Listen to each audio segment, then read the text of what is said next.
Elroom-ի գործընկերն է Միլի Մարեցի խանութ սրահը։ Ողջույն սիրելի հետևորդներ, դուք Elroom-ում եք։ Ինչքան էլ ժամանակները տարբեր լինեն, միևնույնն է, ինչ որ պահեր են լինում մեր կյանքում, երբ մենք որոշում ենք ինչ որ բան ամփոփել, սա երևի մեր կամքից անկախ է, այսպես է, տարին ամփոփում ես,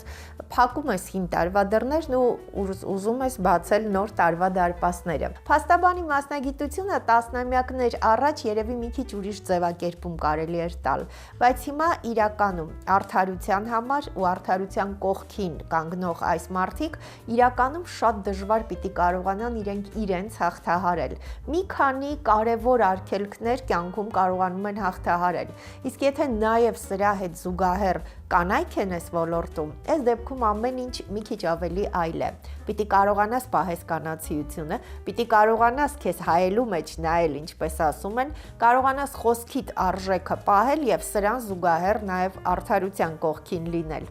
Մեր տեսագրությունը կատարվում է դեկտեմբերի 6-ին, դեկտեմբերի 6-ը Հայաստանում նշվում է փաստաբանների օր։ Այս պահին ես ուզում եմ շնորհավորել բոլոր փաստաբաններին եւ կարծում եմ, որ որոշ դեպքերում իրականում լինում են մարդիկ, որոնք ինչ-որ առումով խորհրդանշում են նաև այս ինստիտուտը։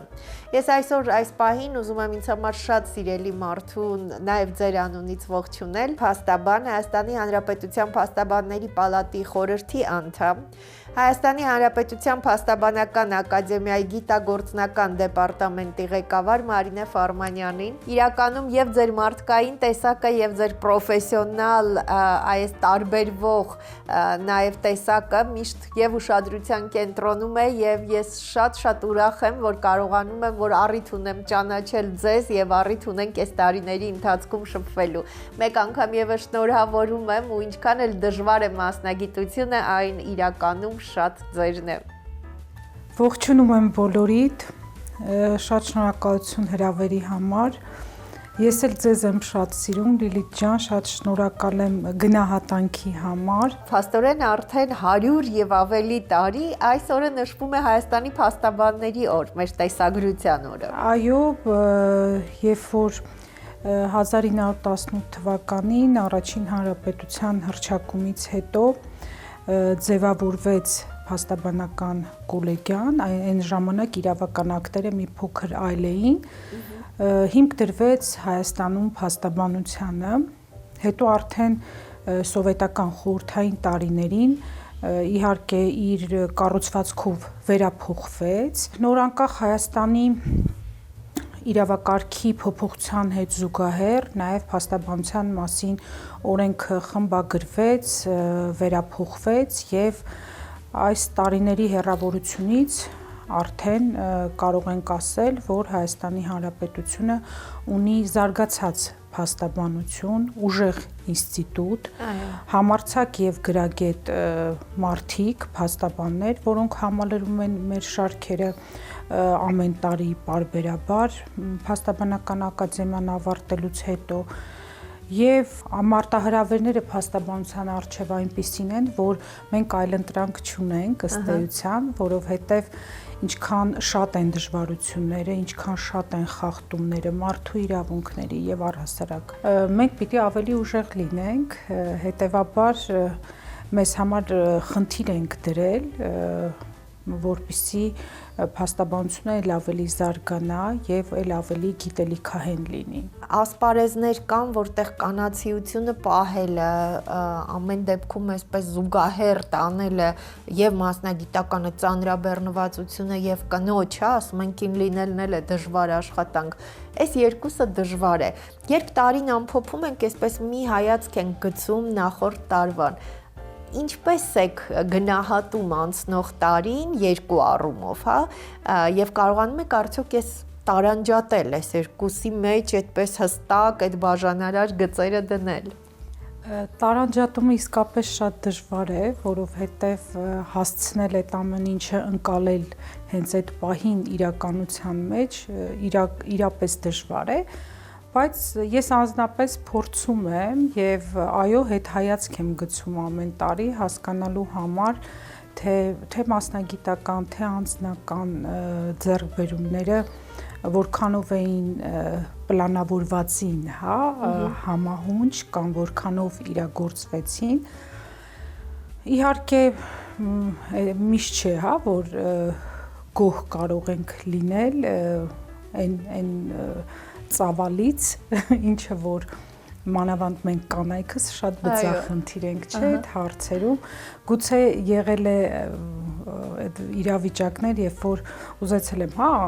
ավելի շատ, հա, ասենք ավելի շատ սպորտի գնալ չեմ հասցրել, ինչ որ լեզուների ուսումնասիրության մեջ խորանալ չեմ հասցրել, այլ հետաքրքրություններ, որոնք որ պլանավորել ես, որ այս տարի անպայման պիտի զուգահեռեմ ու երբ որ հիմա հետ հայացք եմ գցում անցած տարվան, այդ առումով թերություններ ունեմ,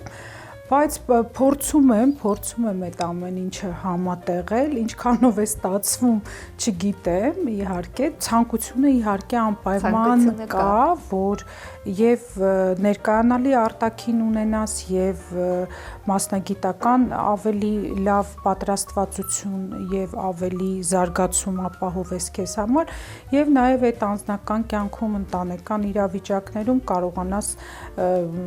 կտրված չլինել, հա, այդ ամենից, բայց իրականում փաստաբանությունը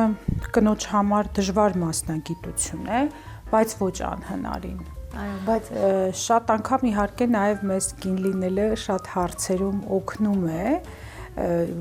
քան խանգարում, որովհետև եթե մենք հիմա նայենք էլ փաստաբանության, ներկայիս փաստաբանության 42%-ից ավելին կին են, կանայք են, հա, իգական սեռի ներկայացուցիչներ են եւ դա խոսում է նախ փաստաբանության զարգացվածության, կայունության եւ նաեւ հեռանկարի մասին, խոստումնալից հեռանկարի մասին, ինչպես նաեւ այդ համատեղելիության հնարավորության, որ կարելի է եւ անձնական ընտանեկան կյանքը եւ մասնագիտությունը զուգորդել ու համատեղել։ Դուք քրեական ու քաղաքացիական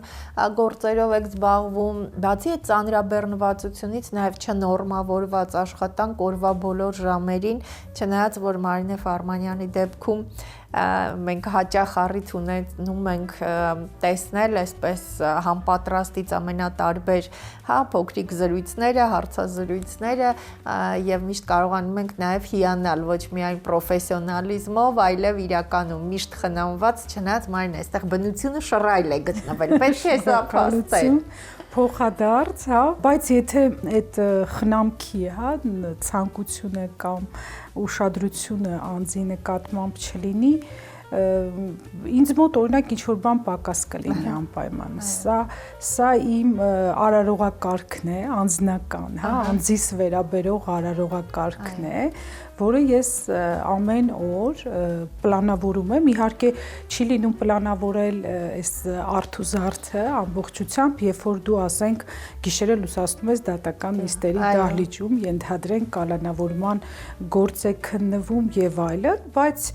մեկ օր, հա, քնելուց, հանգստանալուց, եթե իհարկե դրա ժամանակը լինում է, հետո նորից այդ ամեն ինչը ռեստարտ է արվում, այսպես ասած։ Նաև ես ունեմ ֆորս մաժորային արթ ու զարդի, հա, իրավիճակներ, երբ որ գիտեմ, որ ասենք մոտակա շաբաթը կամ թեկուզ չեմ կանխատեսել, բայց կարող է լինել այսպիսի իրավիճակներ, այդ դեպքում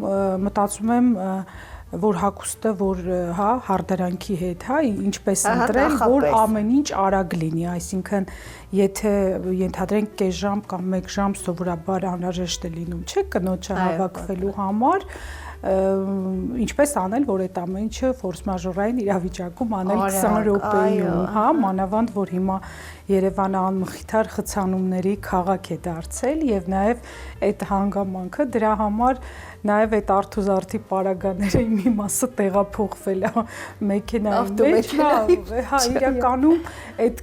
կրիզիսային, հա, պահերի համար այդ ամեն ինչը մտածված է կամ թեկուզ աշխատանքային, ոչ աշխատանքային օրերին արդեն մյուս այդ, հա, վարսավիրանոցային այցելությունները եւ այլն, այդ ամեն ինչը այսպես շատ դինամիկ ձևով կառավարելի է ու որ հիմա շատ անգամ հարցնում են ինչպես ես հասցնում, ասում ենք ես կոնկրետ ասում եմ, որ եթե մենք հասցնում ենք մարդկանց ճակատագրերի հարցը լուծել, սեփական արթուզարդի կամ խնամքի հարցը հաստատապես կարող ենք կառավարել։ Իհարկե դժվար է, բայց ոչ անհնար։ Ձեր մասնագիտության մեջ նաև այդ մասնագիտական այրում ասվածը մի քիչ ավելի էական է, մարդու ճակատագրի հետ է կապված, անարդարության այդ զգացումը կարող է լինել, որ կարծես քեզ մինչև վերջ հիասթափեցնի։ Ինչպես է կարողանում ինչ որ առումով այդ բաժանարար գիծը դնել, ինչպես է կարողանում գտնել այն կետը, որտեղից այն կողմ արդեն կարող է ձեր հոգեբանական ու նաև ֆիզիկականի վրա ազդեցություն լինի։ Իրականում շատ հետաքրքիր հարց է ու դրա շուրջ հիմա մտածելով այսպես զուգահեռներ եմ անցկացնում նախկին ու ներկա հոգեվիճակին իմ ու հաստատապես համոզված եմ, որ այն փաստաբանները, որոնք նոր են սկսում իրենց ուղին, հենց այդ լարված հոգեվիճակով էլ կսկսեն, երբ որ ես դեռ նոր էի, մասնագիտանում, ինձ շատ անգամ նույնիսկ հանգստի մեկնելիս եւ այլն հանգիստ միջավայրում, իբր թե որ մենք մեզ հանգիստ էինք կազմակերպում, նույնիսկ կարող է ծովափին նստած մտածեի, ասենք այս բարբերությունը այս դատավարական փաստաթղթի մեջ չեմ գրել, այ որ վերադառնամ անպայման գրելու եմ, կամ այ խոսքս այսպես չձևակերպեցի, դա պիտի անպայման շտկվի, այսինքն անընդհատ ես գործի հետ էի։ Հետո ժամանակի ընթացքում, հասկացա, որ իհարկե դրանով դու քեզ սպառում ես եւ ամեն հաջորդող գործին դու էլ ավելի ես, ոնց որ էլ ավելի է քչանում էներգիան մարդու, որ ամեն հաջորդող գործի համար այդ ներուժը ծախսի։ Ու ես ինձ համար այսպես բալանս ստեղծեցի, որ եթե այդ գործի հետ կապված արդեն որոշակի գործողություններ կատարվել է, ապա դա մնում է այդտեղ։ Ուրեմն եթե ես գնում եմ հանգստի, ես գնում եմ հանգստի, եթե ես աշխատում եմ, ուրեմն աշխատում եմ, եթե ես ինչ-որ առիթի եմ մասնակցում, ուրեմն ես առիթի եմ մասնակցում։ Իհարկե դա շատ դժվար տրվեց, բայց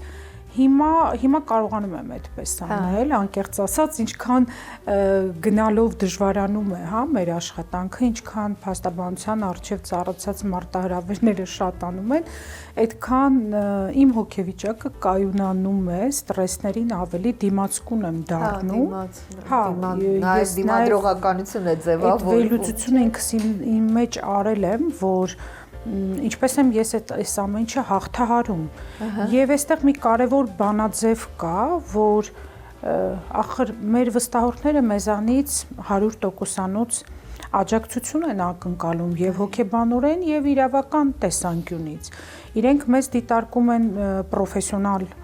անձինք որպես, որոնք իրենց հարցը լուծելու են շատ պրոֆեսիոնալ եւ հավասարակշռված ձևով։ Հետևաբար այդ հույզերով մենք մեզ տանջենք, այդ հույզերով մենք մեզ լցնենք ու հետո այդ հույզերը ուղղակի փոխանցենք վստահորդին եւ նրա հարցը դրանից դուժի, իհարկե դա ճիշտ չէ, հետեւաբար այդ ամեն ինչը ներքին այսպես վերլուծության ենթարկելով հասկացա, որ պիտի հակազդեցություն ունենա այդ հույզերը եւ կանոնակարգված պիտի լինի եւ աշխատանքը եւ հանգիստը եւ նաեւ այդ սպառումը կանխվի, որովհետեւ մեր աշխատանքն անդադար է, մեր աշխատանքը չի կանգնում, ինքը չունի մի իրավիճակ, այսպիսի մի համեմատություն անեմ, եթե դերձակը շորը գծում է, կարում է, չէ, արդեն հարթուկում կախում է, ինքը ավարտում է աշխատանքը։ Այդ աշխատանքին վերադառնալու անհրաժեշտություն չունի, եթե ավարտել է աշխատանքը ու մեր դեպքում այդ հնարավորությունը չկա։ Ճիշտ է, մենք վարույթները ավարտում ենք, բայց ամեն այդ ընթացքում լրացուցիչ գործերով մենք անընդհատ մարդկանց մեջ շարունակական շփման մեջ ենք, ու եթե մենք մեզ սպառենք, մենք չենք կարողանալու մարդկանց օգնել։ Դրա համար առաջինը ինքներս մեզ պիտի օգնենք, ինքներս մեզ պիտի կառավարենք։ Դա չի վերաբերում ներքին հուզականությանը, ինչպես է մարդը խոսում, ինչ բնավորություն ունի, ինչպես է երևույթներին արձագանքում։ Դա ներքին սպառման հետ ընդհանրապես կապ չունի,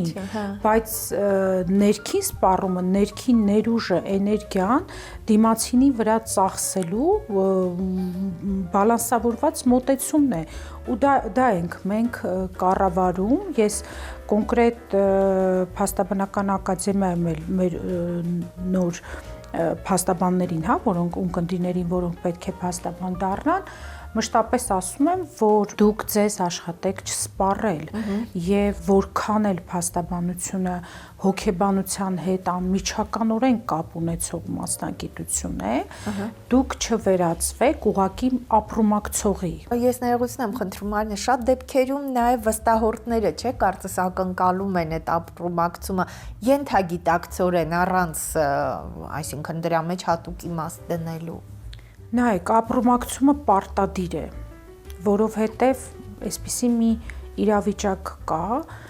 շատ անգամ, երբ որ քաղաքացիները հրաժարվում են իրենց փաստաբաններից, լինում է դեպքեր, որոնց ես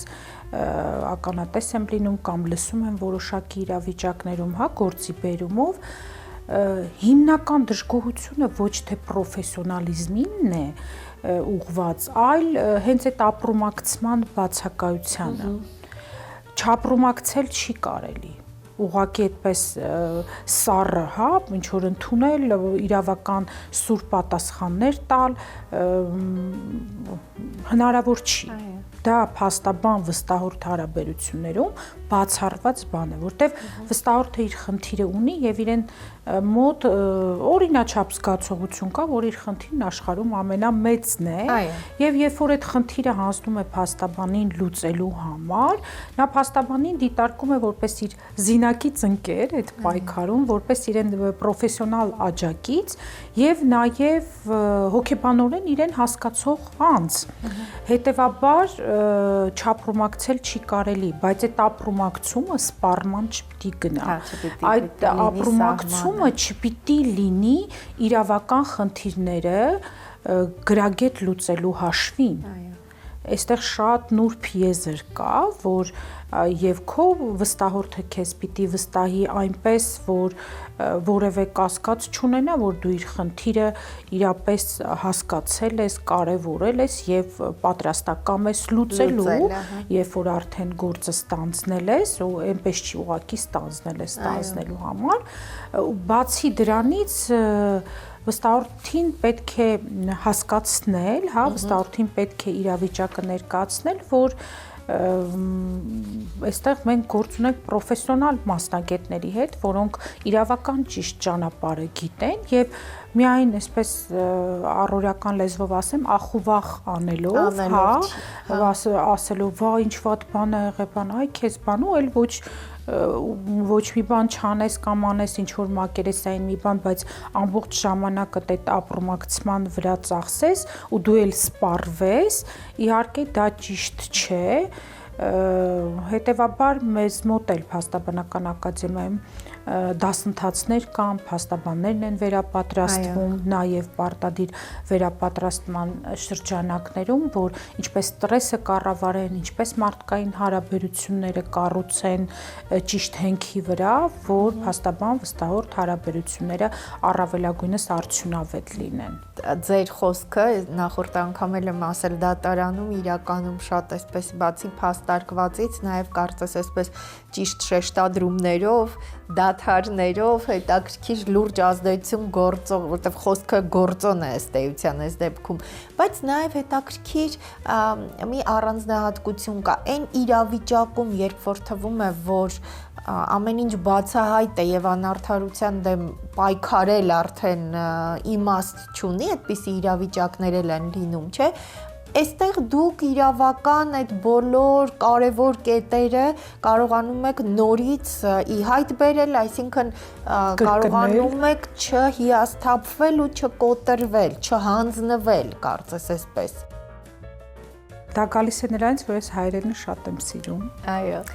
եւ նաեւ ռետորական արվեստին եմ ուշադրություն դարձնում զուտ մի այսպես զուգահեռ անցկացնելու համար մինչեւ հասնենք մեր անարդարադատությանը, հա օրինակ եվրոպական երկրներում ռետորական արվեստին շատ մեծ տեղ են տալիս։ Մեր ռոմանո-գերմանական մշակույթում, իրավական մշակույթում այդպես ռետորական արվեստի շեշտադրում դատարաններում չկա։ Այսպես այդ պերճախոսությունը մեզ մոտ ընդունված չէ, բայց ոչ մեկ չի չեղարկել եւ կարեւոր է խոսքի ճիշտ մատուցման ձևը, որովհետեւ փաստաբանությունը հենց փաստի եւ այդ փաստի մասին խոսելու, փաստարկված խոսելու մասին է, որպեսզի մենք կարողանանք մեր միտքը, հա, փաստերը ճիշտ տեղ հասցնել, նաև այդ ռետորաբանությունը խիստ կարևոր է եւ մեր ունկնդիրները նորից ու նորից նաև ռետորաբանություն են ուսումնասիրում իրենց դասընթացների շրջանակներում, դա այլ բան է հետո ժամանակի ընթացքում բնավորության տարբերություններ, հա, լոգիստիկ հնարավորություններով, հա, դա լրիվ ուրիշ իրավիճակ է, բայց ռետորաբանությունը փաստաբանության մեջ շատ կարևոր է եւ խոսքի արտաբերման համար նշանակություն ունեցող։ Ինչ վերաբերում է արդարադատության, հա, համակարգում այս խնդիրներին եւ մեր չհիասթափվելուն։ Մենք գործընկերներով շատ հաճախ գալիս ենք այն մտքին, երբ որ սկսում ենք ինչ-որ փաստարկներ, հա, հավաքել եւ արդեն պատրաստվում ենք դատաքննությունների, մեզ բոլորիս մի միտք է միավորում, որ պահին եթե մենք հիասթափվեցինք եւ գոնե 1% արդարադատության հույս չունեցանք, դատարան չենք կարող մտնել։ Պարտադիր մեզ համար առաջնային պիտի լինի այդ արդարադատության փնտրտուքը, արդարադատության օժանդակելու մեր առաքելությամբ անպայման պիտի հասնենք այդ արդարադատությունը, եթե այստեղ չենք հասնելու, այս ածանում չենք հասնելու, մի օր հասնելու ենք, որտեվ այն ամենահին խոսքը, որ արդարադատությունը հիվանդանում է, բայց չի մահանում եւ այստեղ նաեւ մի կարեւոր բան կա, վստահորդի շահերը։ Վստահորդը զրկված չպիտի լինի, ինչ եթե մենք գիտենք, որ այդտեղ արդարադատություն չենք գտնելու, վստահորդը զրկված չպիտի լինել իր պաշտպանության հնարավորությունից ամբողջ մարդու կողքին լինելու, կանգնելու այդ տեսակն ու որոշումը ըստ էության այստեղ դառնում է նաև շատ որոշիչ, վճռորոշ մի բան։ Հա, իհարկե, հենց մարդուն պաշտպանելու ձգտումը,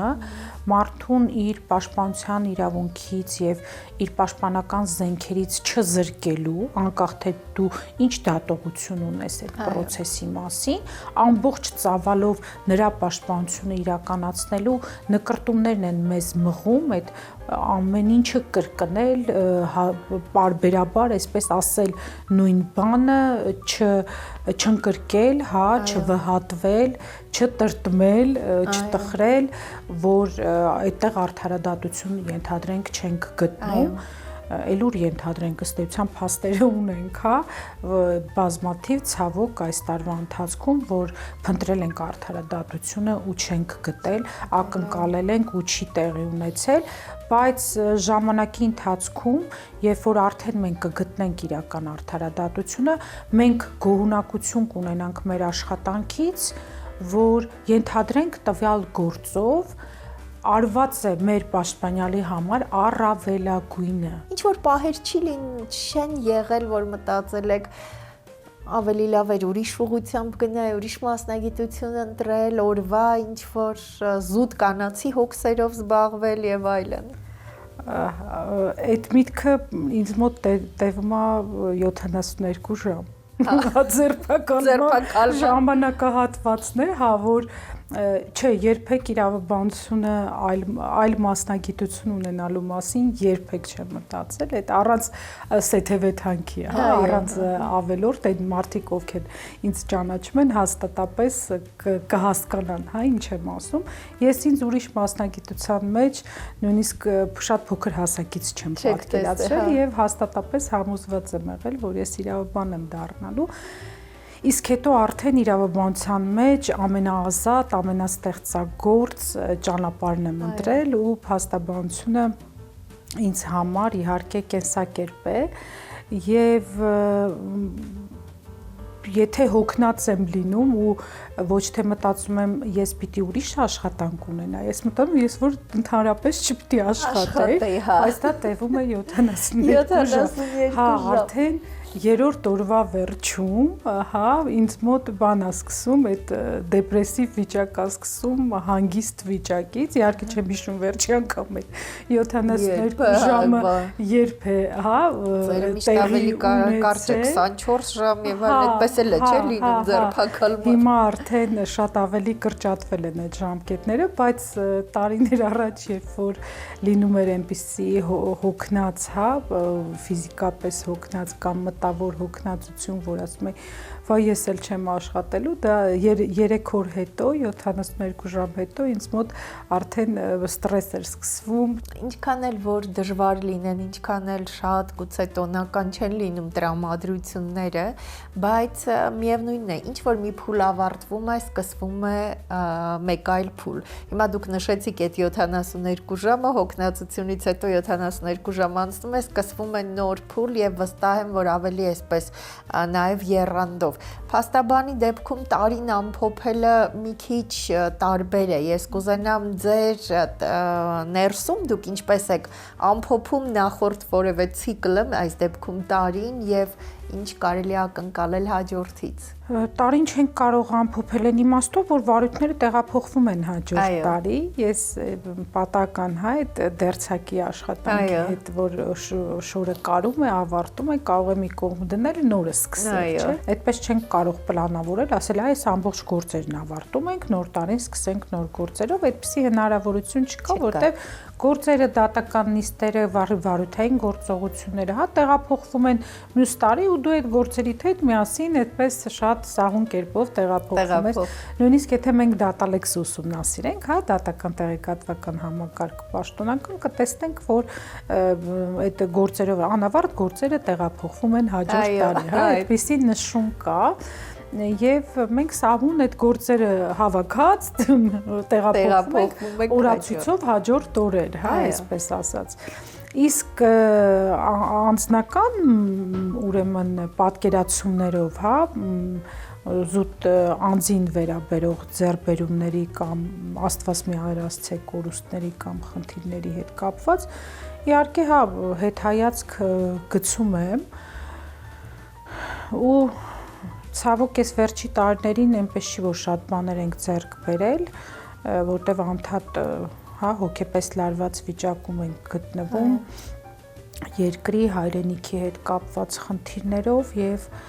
ակնկալիքը միշտ հաջորդ տարվանից մեկն է, որ նախ խաղաղություն լինի ու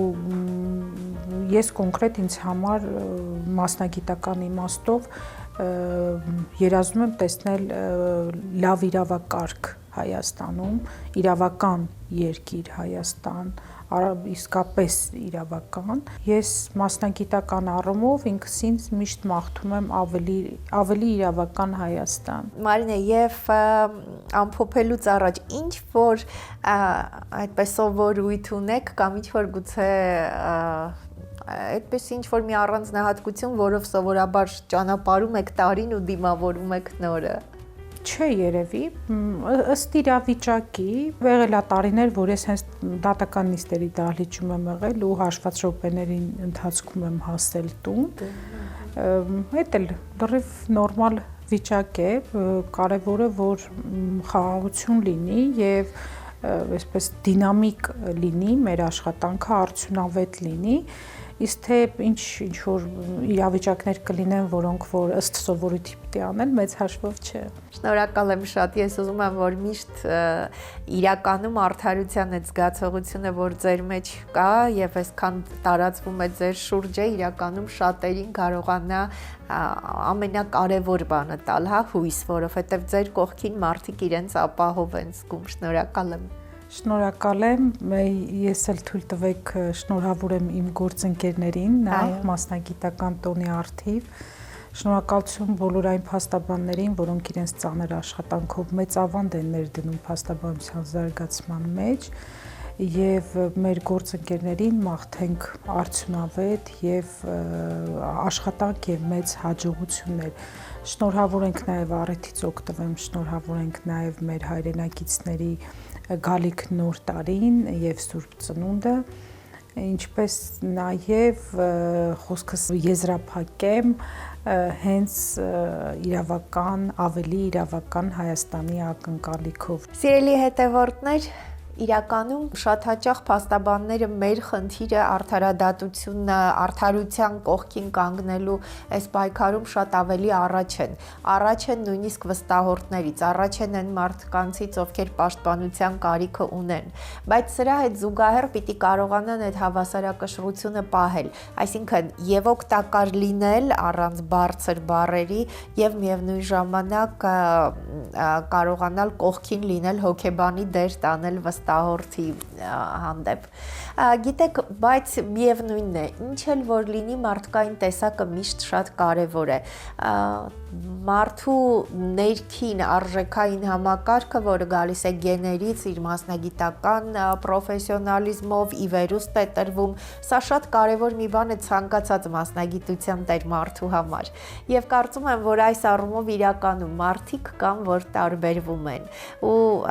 ես վստահ կարող եմ ասել, որ սրա մասին խոսում են ոչ միայն հանրային գործունեությունը, այլև բազմաթիվ վստահորդներ անցնող բոլոր տարիների ընթացքում մարդիկ կան, ում ուղակի ուսերին կարելի է գլուխը դնել վստահ լինելով, որ միշտ ու ամենակարևոր պահին իրականում կանի հնարավորն ու անհնարը քո կողքին լինելու համար։ Եթե սրան էլ գումարվում է պրոֆեսիոնալիզմը, դու հասկանում ես, որ իրականում մարդիկ կան, ովքեր իրականում ծնվել են հենց այս մասնագիտության համար։ Այսօր Էլ-Ռումում զրուցում էինք փաստաբան, Հայաստանի Հանրապետության Փաստաբանների պալատի խորհրդի անդամ, Հայաստանի Հանրապետության Փաստաբանական ակադեմիայի գիտագործնական դեպարտամենտի ղեկավար Մարինե Ֆարմանյանի հետ։ Ես վստահ եմ, որ ավելի իրավական Հայաստան, այն ակնկալիքը, որը բարձրաձայնեց Մարինե Ֆարմանյանը, պիտի որ լինի, որովհետև մենք ունենք այսպիսի պրոֆեսիոնալ, չհանձնվող, մինչև վերջ գնացող եւ նաև իր տեսակով, շատ բարձր նշաձող ունեցող փաստաբաններ։ Ես ուզում եմ, որպեսզի մեր կյանքում իրականում շատ լինեն այսպիսի մարդիկ, թող որ շատ ավելի հաճելի գործերով փաստաբանների դիմելու անհրաժեշտություն ունենանք, բայց մենք վստահ լինենք, որ ապահով ձեռքերում ենք։ Շնորհակալ եմ, որ հետևում եք մեզ։